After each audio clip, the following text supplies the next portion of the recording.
कहते हैं मुझे मेरे मन पर भरोसा नहीं है।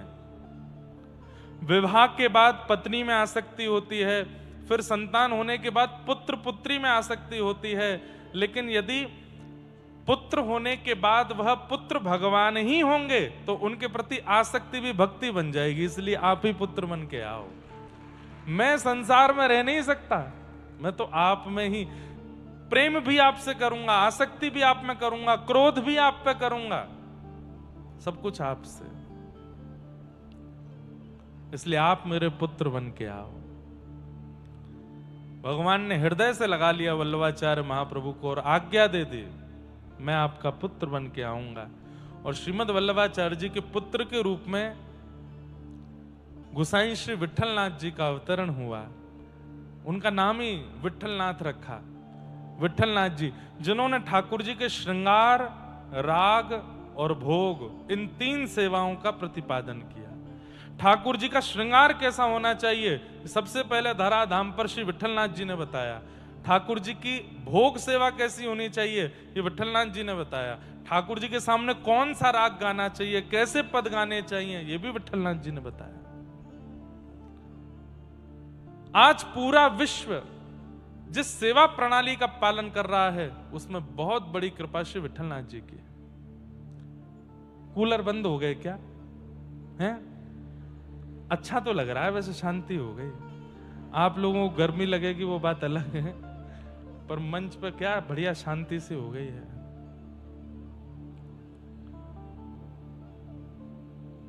अब ज्यादा पंखा मत करिए, आप ऐसे बैठे रहो, थोड़ा तप करो, कथा में तप जाओ। आपको लग रहा होगा हम एसी में बैठे हैं इसलिए बोल रहे हैं, हमारे एसीओं के भी चल नहीं रहे, ये भी बंद हैं। सीधी बात, तोहे मोहे नाते अनेक, मानिए जो भावे, जो त्यों तुलसी कृपालु, चरण शरण पावे।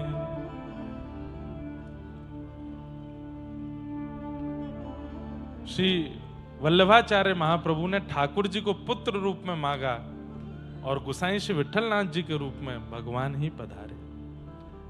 ऐसे श्रीमन वल्लभाचार्य महाप्रभु का आज प्राकट्य दिवस है।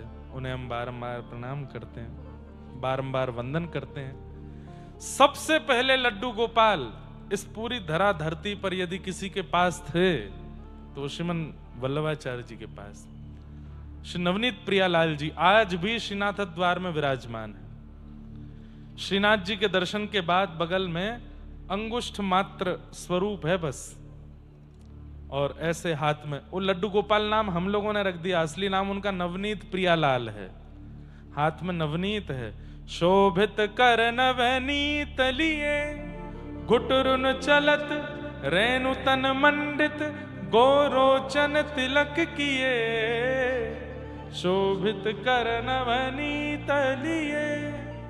सूरदास जी का बहुत अच्छा पद है। श्री सूरदास जी के गुरुदेव हैं, जो अष्ट सखा हैं, उन अष्ट सखाओं में से 4 सखा जो हैं उनके गुरुदेव श्रीमद् वल्लभाचार्य महाप्रभु, और 4 सखाओं के गुरु श्री गोसाई विट्ठलनाथ जी। बहुत सुंदर चरित्र है श्रीमद् वल्लभाचार्य महाप्रभु का, जिनकी कृपा से आज पूरा विश्व ठाकुर जी के मंगल में दर्शन कर रहा। अरे इससे बड़ी और क्या कथा हो सकती है कि श्रीनाथ जी प्रकट हो गए गिरिराज जी से। सबसे पहले तो भुजा प्रकट हुई नाग पंचमी के दिन। नाग पंचमी के दिन ठाकुर जी की भुजा प्रकट हुई। कैसे? एक सद्दू पाने नाम के एक ब्रजवासी थे गिरिराज जी में, उनकी बहुत सारी गैया थी। उनमें से एक गाय ऐसी थी जिसके दुग्ध में से अद्भुत सुगंधी आती थी, और उस गाय का दूध सद्दू पाने किसी को नहीं देते थे। अपने घर की सेवा, घर के ठाकुर जी की सेवा घर के लोगों को ही देते। अब कुछ दिनों से क्या होता है कि वो गाय जब चरने के लिए जाती हैं तो सुगंधित दुग्ध देने वाली गाय, वो जब लौट करके चर के आती है तो उसका थन से दूध निकालते हैं तो दूध है ही नहीं, निकल चुका है, किसी ने काढ़ लिया हो। सद्दू पाणी जी ने विचार किया, मैं पीछे जाके देखूं तो इसका दूध कौन निकाल लेता है। आपने जब उस गाय का पीछा किया तो देखा कि वो गाय गिरिराज पर्वत की एक विशेष जगह पर जाकर के अपने थनों से संपूर्ण दुग्ध प्रवाहित कर देती है। जैसे ही आपने उस स्थान को झांक के देखा तो वहां श्रीनाथ जी की भुजा निकली। निकालने लगे तो ठाकुर जी ने आज्ञा कर दी, अभी नहीं, मैं समय आने पर बाहर आऊंगा। और ठाकुर जी फिर एक दिन श्रीनाथ जी के रूप में वहां से प्रकट हो गए। प्रकट होने के बाद कुछ ब्रजवासियों को श्रीनाथ जी की लीलाएं दिखती थी। कभी गिरिराज जी पे बच्चों के संग खेल रहे हैं, कभी कुछ कर रहे हैं, कभी कुछ कर रहे हैं, ऐसे सब लीला करते थे। सद्दू पाणी जी ने कहा, नाथ मैं आपके लिए कुछ प्रसादी बनवाया करूं, आपको भूख लगती होगी। ठाकुर जी बोले, हम कुछ नहीं पाएंगे, केवल तुम्हारी इस गैया का दूध पिएंगे। कब तक नहीं पाएंगे? बोले, मेरे प्राणनाथ श्रीमद वल्लभाचार्य जी महाराज जब तक गिरिराज जी नहीं आएंगे तब तक मैं दूध पीऊंगा, पयव्रत करूंगा। भक्त ने ठाकुर के लिए पयोव्रत किया हो ये तो सुना होगा, पर ठाकुर ने भक्त के लिए पयोव्रत किया, दूध पर रहे ठाकुर जी। और कितने वर्षों तक श्रीनाथ जी केवल दुग्ध पान करते रहे। एक समय आया, श्रीमद वल्लभाचार्य जी महाराज अपने समस्त शिष्यों के साथ जब गिरिराज जी पहुंचे, सद्दू पाणी ने देखा इतनी भीड़ आ रही है, कौन महापुरुष आ रहे हैं। तब किसी ने बताया, बोले अरे श्रीमन वल्लभाचार्य महाप्रभु आ रहे हैं। वल्लभाचार्य नाम सुनते ही अरे अरे अरे ये नाम तो पहले सुना है, अरे हमारे यहाँ गिरिराज जी में एक ठाकुर प्रकट भयो, वह ठाकुर ने इनको नाम लेके कही जब ये आवेंगे तब वो अन्न पामेंगे। सद्दू पाणी दौड़ करके वल्लभाचार्य जी के पास गए, बोले भगवान हमारो ठाकुर आपकी प्रतीक्षा में भूखो विराज रो है, केवल दूध पी के रह रो है, आप कृपा करके वाकू अन्न खवाओ। जैसे ही वल्लभाचार्य जी आए, सद्दू पाणी ने हल्ला करके कहा, अरे जय जय, अरे श्रीनाथ जी देखो आपके प्राण प्रियतम श्रीमद वल्लभाचार्य जी आए हैं। गिरिराज शिखर के ऊपर ठाकुर जी खड़े हैं और नीचे तलेटी में वल्लभाचार्य महाप्रभु खड़े हैं। यहां से ठाकुर जी ने वल्लभाचार्य जी को देखा, वल्लभाचार्य जी ने ठाकुर जी को, दोनों दौड़े और श्री गिरिराज जी की मध्य शिलाखंड में आपने एक दूसरे का आलिंगन किया। ठाकुर जी को हृदय से लगा के महाप्रभु जी बहुत रोए। आपने अन्न नहीं पाया? बोले आपकी प्रतीक्षा थी, अब आप आ गए हो, अब आप आ गए हो, अब पाएंगे। तब पहली बार श्रीमद वल्लभाचार्य महाप्रभु ने अन्नकूट सिद्ध करा करके अन्नकूट कराया ठाकुर जी का। ऐसे महाप्रभु वल्लभाचार्य जी के प्रिय श्रीनाथ जी, ऐसी सब लीला। तो ऐसे महाप्रभु जी का आज प्राकट्य हुआ, उन्हें बारंबार प्रणाम करते हैं। और आप सब भक्तों को, आप सब श्रोताओं को महाप्रभु जी के प्राकट्य की बधाई देते हैं। ठाकुर जी ऐसी कृपा करें, उन जैसी भक्ति हमारे चित्त में आवे कि ठाकुर जी हमसे भी रीझें। आज कई सारे प्रश्न आए हैं, उनमें एक प्रश्न है कि जब मैं नाम जप नहीं करता था, मन माने आचरण करता था, सिर्फ मंदिर भी कभी कभी जाता था, तब मेरे काम भी होते थे, व्यापार भी चलता था, कोई अपमान भी नहीं करता था। पर जब से मैंने नाम जप शुरू किया है, संतों के पास जाने लगा, मेरे जीवन की परेशानियां कम नहीं हो रही और ज्यादा परेशानी होती जा रही हैं। मुझे यह जानना है कि प्रभु जब से नाम स्मरण के बाद मेरे जीवन में बहुत कष्ट है, कोई काम नहीं हो रहा, मुझे मार्गदर्शन करें कि अब प्रभु स्मरण के बाद भी मैं कष्ट क्यों पा रहा हूं, ऐसा क्यों? बहुत ध्यान से सुनिए। पहली बात तो, पेट में दर्द हो और आप सिर दर्द की दवाई खाओगे तो पेट दर्द कैसे ठीक होएगा? नाम जप कष्ट दूर करने के लिए नहीं, भगवत प्राप्ति के लिए होता है। आपने नाम जप चुना ही गलत कार्य के लिए है। संतों के पास जाना, कथाएं सुनना, नाम जप करना, ये इसलिए थोड़ी कर रहे हैं कि हमारे जीवन में कष्ट नहीं आवे। ये इसलिए कर रहे हैं कि चाहे जितने कष्ट आए, ठाकुर जी हमें आपको पाना है। अच्छा, हमें एक नाम बता दो, मीराबाई, क्या जीवन में कष्ट नहीं था? श्री सुदामा जी महाराज, क्या जीवन में कष्ट नहीं था?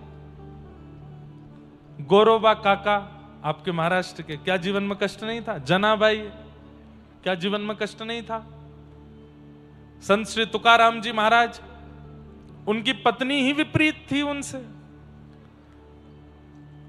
नाम जप करने से, कथा सुनने से कष्ट की निवृत्ति नहीं होती है।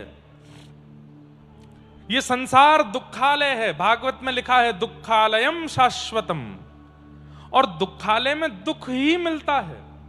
भोजनालय में भोजन मिलता है, पुस्तकालय में पुस्तक मिलती है, कार्यालय में कार्य होता है, विद्यालय में विद्या अध्ययन होता है। ऐसे ही दुखालय में दुख सहा जाता है। उस दुखालय में आपको सुख कैसे मिलेगा?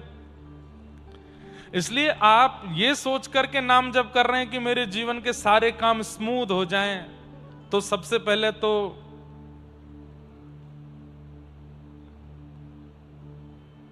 भारत के, विदेश के, अमेरिका के राष्ट्रपति को नाम जप शुरू कर देना चाहिए। दुनिया का सबसे अमीर आदमी था, क्या नाम था उसका? Bill Gates. उसको नाम जप करना चाहिए था, राधा राधा राधा राधा राधा। सारे काम स्मूथ होते। मार्क जकरबर्ग, फेसबुक का स्वामी, उसको नाम जप कर लेना चाहिए था। आज धनवान वही है, सुखी वही है जो नाम जप छोड़ के संसार के परिपूर्ण रूप में पड़ा है। लेकिन आप यदि ये सोच रहे हैं कि नाम जप से जीवन में सुख आ जाएगा, नहीं, ये कर्म बंधन है। ये तो जैसे है वैसे आएगा। आप नाम जप की स्थिति ठाकुर जी की प्राप्ति के लिए करिए, अपने जीवन को स्मूथ बनाने के लिए नहीं। मैं कथा करता हूं, व्यास मंच पर बैठता हूं, हमारे गोविंद काका कथा करते हैं, लेकिन क्या कथा करने से हमारे जीवन में केवल सुख ही है? ना, हमारे जीवन में बड़े कष्ट आते हैं, बड़ी विपत्ति आती है, बड़ी आपत्ति आती है। ये तो संसार का नियम है। यहां सबको भोगना पड़ता है, कोई नहीं बचता इन कष्टों से। आपको लगता है कि वो बहुत ज्यादा सुखी है, वो बहुत ज्यादा नहीं। इस संसार में जन्म लेकर के अंतिम श्वास तक जो व्यक्ति सुखी रहा, हो ही नहीं सकता। एक नाम नहीं बता सकते आप मुझे। सबके जीवन में कष्ट आता है, क्योंकि इसका नाम दुखालय है। यहां दुख आएगा ही आएगा। पर एक चीज होती है जो मैं हर कथा में कहता हूं, कि नाम जापक व्यक्ति का स्वभाव ऐसा हो जाता है कि जपते जपते जपते जपते उसकी स्थिति ऐसी हो जाती है कि जीवन में कष्ट आता है, विपत्ति आती है, आपत्ति आती है, और वो सुन्न हो जाता है। उसको फर्क नहीं पड़ता, फिर वो सहना सीख जाता है। बस इतना अंतर है कि संसारी व्यक्ति कष्ट सह नहीं पाता, और नाम जापक व्यक्ति जीवन में आने वाले बड़े से बड़े विषाद को भी सह लेता है। नाम कष्ट को दूर करता है, वो बात की बात है। नाम सहना सिखा देता है, जूझना सिखा देता है, भजन लड़ना सिखा देता है। अब ये तो वही बात हो गई, मैंने जूडो कराटे सीखे।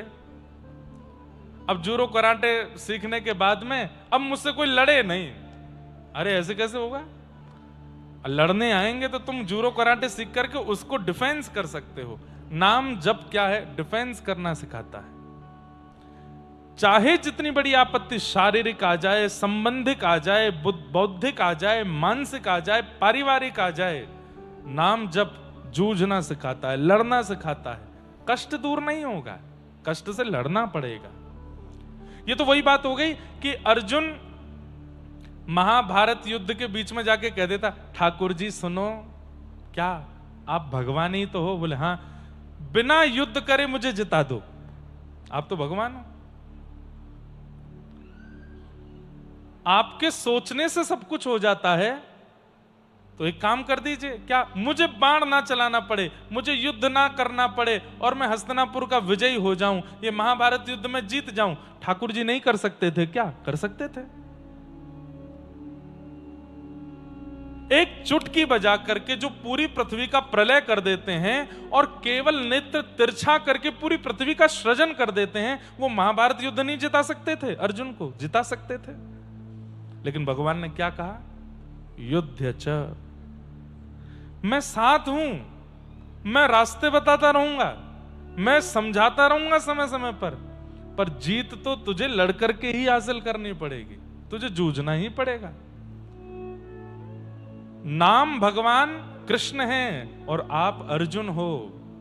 अपने जीवन में आने वाली आपत्ति, विपत्ति, समस्या और ये जो आपने कुछ लिखा है, ये सब महाभारत के दुर्योधन, दुशासन, भीष्म पितामह, ये सब हैं। ये सब सामने आएंगे, डिफेंस तो आपको करना पड़ेगा, लेकिन बीच बीच में नाम जाप रूपी कृष्ण, सत्संग रूपी कृष्ण के पास जाते रहो, वो मार्ग बताते रहेंगे कैसे करना है। सब स्मूथ हो जाए ऐसा कभी नहीं होगा। और ये सोच के अगर भक्ति के मार्ग में आए हो तो वापस लौट जाओ ना। दीन कहे धनवान सुखी, धनवान कहे सुख राजा को भारी, राजा कहे महाराजा सुखी, महाराजा कहे सुख इंद्र को भारी, इंद्र कहे चतुरानन को सुख, ब्रह्म कहे सुख विष्णु को भारी, तुलसी दास विचार कहे हरि भजन बिना सब जीव दुखारी। हरि स्मरण तो करना पड़ेगा। अब इतनी जोर से एसी चल गए हैं भैया हमारे, ओ भैया देवताने के नीचे करो थोड़ी बहुत देर में हम उड़ के पुणे पहुंच जाएंगे। तो समझ में आ गया उत्तर? दूसरा प्रश्न है किन्हीं का?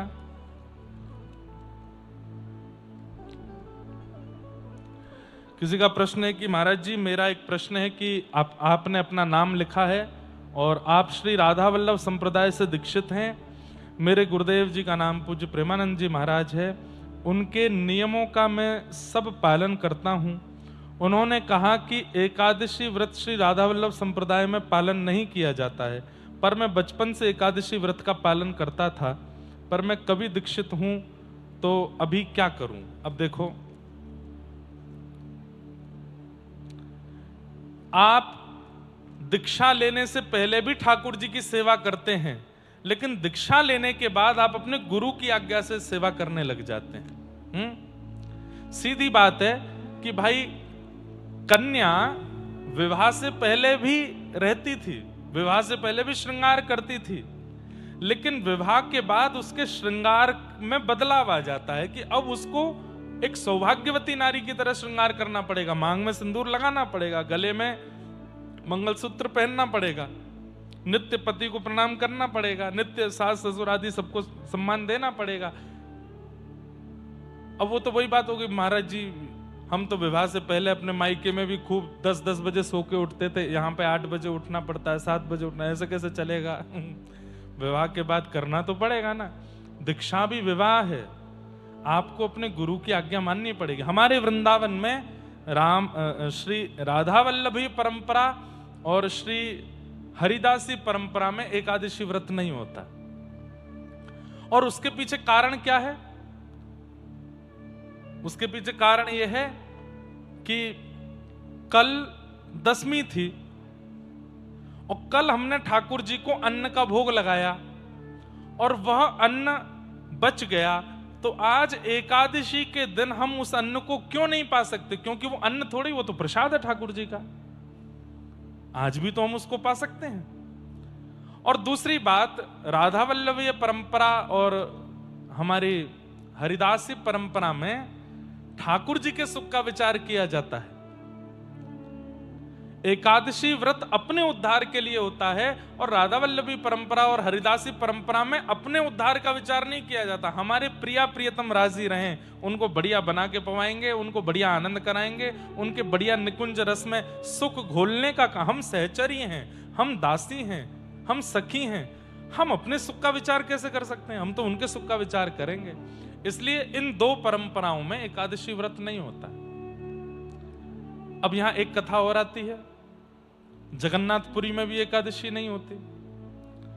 एक बार श्रीमद वल्लभाचार्य जी महाराज जगन्नाथ भगवान का दर्शन करने गए और जैसे ही ठाकुर जी का प्रसाद भात, वहां तो भात ही पाते हैं, भात मिला तो महाप्रभु जी ने हाथ में भात ले लिया, पाया नहीं। क्यों? एकादशी है। ठाकुर जी ने टोका, महाप्रभु जी प्रसाद पाओ। हाँ हाँ ठाकुर जी अभी पाता हूं ना।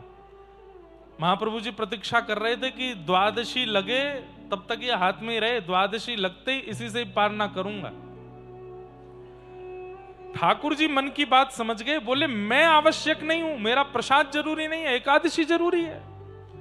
और द्वादशी लगती जैसे ही महाप्रभु जी ने पाया तो उतना जो भाग था वो श्वेत पड़ गया। खूब मिटाया लेकिन वो श्वेत नहीं गया। ठाकुर जी को जग गया, ये क्या कर दिया? बोले कि जब हमारी नगरी में खड़े हो, हमारे सामने खड़े हो, तो आपने प्रसाद के प्रति अन्न बुद्धि क्यों रखी? वो अन्न नहीं है, वो प्रसाद है, इसलिए आपको पाना पड़ेगा। तो राधा वल्लभी परंपरा, हरिदासी परंपरा और तीसरा जगन्नाथपुरी में एकादशी व्रत का नियम नहीं है। आपको अपनी गुरु आज्ञा माननी चाहिए। गुरु अगर कह रहे हैं तो फिर उसी भाव से रहना चाहिए। और रही बात आपको अपने बचपन से किए गए नियम पर ज्यादा वो है कि हम तो बचपन से करते आए, हमें करने का मन है, तो फिर उसमें कोई बात नहीं। लेकिन आज्ञा गुरुणाम अविचारणीयाम, अपने गुरु की आज्ञा पर विचार मत करो। फिर किन्हीं का प्रश्न है कि मैं पढ़ाई लिखाई करने बंबई चली गई हूं और वहां मुझे बिल्कुल विपरीत लोग मिल रहे हैं, मुझे बिल्कुल विपरीत लोग मिले हैं, अनुकूल नहीं मिल रहे, अब मैं क्या करूं? प्रहलाद जी का स्मरण करो। श्री प्रहलाद जी महाराज के पिता भी विपरीत थे, चाचा भी विपरीत थे, भाई बंधु भी विपरीत थे, सखा भी विपरीत थे, नगरवासी भी विपरीत थे, लेकिन सब विपरीतों के बीच में रह करके भी ठाकुर जी को भजा। जैसे बंधुओं, एक प्रेमी होता है, उसने अपने घर में कहा कि मैं उससे विवाह करना चाहता हूं। पिता ने मना कर दिया, मां ने मना कर दिया, बहन ने साथ छोड़ दिया, भाई ने साथ छोड़ दिया, मित्रों ने मना कर दिया, पड़ोसियों ने मना कर दिया, कुल गुरु ने मना कर दिया, कुंडली देखने वाले ने मना कर दिया, लेकिन आप अड़े ही रहे, चाहे सब एक तरफ हो जाए, मैं तो उसी का हूं। ठीक ऐसा ही प्रेम भाव ठाकुर जी के प्रति। सब आपके विपरीत हैं, सब खाने पीने वाले हैं, सब उल्टे सीधे हैं, लेकिन फिर भी आप ठाकुर जी से प्रेम करते हो, उन्हीं के ही रहो, प्रियतम बन के रहो। सब एक तरफ हो जाए, आप फिर भी उनका स्तवन करते रहो, और यही तो प्रेम में होता है, यही तो प्रेम है। अगला प्रश्न है, अगर पत्नी के पहले से ही गुरु दीक्षा ले रखी है और अब हम गुरु दीक्षा लेना चाहते हैं, तो मेरा प्रश्न है कि पति पत्नी के अलग अलग गुरु हो सकते हैं? बिल्कुल। अगर आपकी श्रद्धा किन्हीं और में है, लेकिन इसका मतलब ये नहीं कि पत्नी के गुरु जी की 24 घंटा मजाक उड़ाते रहो। उनके गुरुदेव का भी सम्मान करो और आप जहां दीक्षा लेना चाहो वहां ले सकते हो, ऐसा हो सकता है। तो इस प्रकार ये सारे प्रश्न आज आए थे, सबको हम प्रणाम करते हैं, कोई रह तो नहीं गया, बस यही सब भाव थे, सबको वंदन करते हैं और आज की मंगलमय कथा में प्रवेश करते हैं। बोलो वृंदावन बिहारी लाल की जय। जन्माद्यस्य यतोऽन्वयादितरतः चार्थे स्वविज्ञस्वराट् तेने ब्रह्म हृदय आदि कवये मुह्यन्ति यत्सूरयः तेजो वारिमृदां यथा विनिमयो यत्र तृषगो मृषा धाम्ना स्वेन सदा निरस्तकुहकं सत्यं परम धीमहि। श्रीमद् भागवत जी का पहला श्लोक है और इस श्लोक की व्याख्या में अनेक अर्थ किए जाते हैं। जो परमात्मा कभी जन्म नहीं लेते, लेकिन जिनके उपस्थिति से यह पूरी सृष्टि बनती है, सबका जन्म पालन और मरण जिनसे होता है, ऐसे जो परमात्मा है। चार्थे स्वविज्ञ स्वराट, जो अविज्ञ हैं, अनविज्ञ नहीं है, सब जगह जिनकी स्थिति है और सब जो जानते हैं। तेने ब्रह्म हृदय आदि कवये, आदि कवि ब्रह्मा के भी हृदय को जो ज्ञान प्रदान करते हैं, पूरे ब्रह्मांड को बनाने वाला ब्रह्मा है, उस ब्रह्मा को भी जो ज्ञान देते हैं, ऐसे जो परमात्मा है। बड़े बड़े देवताओं को भी जो अपने ऊपर मोहित करके रखते हैं, पृथ्वी जल अग्नि वायु आकाश जिनके अधीन रहती है, यत्रत्र सर्गोमृषा, ये पूरी सृष्टि जो कि अमृष है, अमृष मतलब मिथ्या, लेकिन जिनकी कृपा से ये सत्य सी प्रतीत होती है,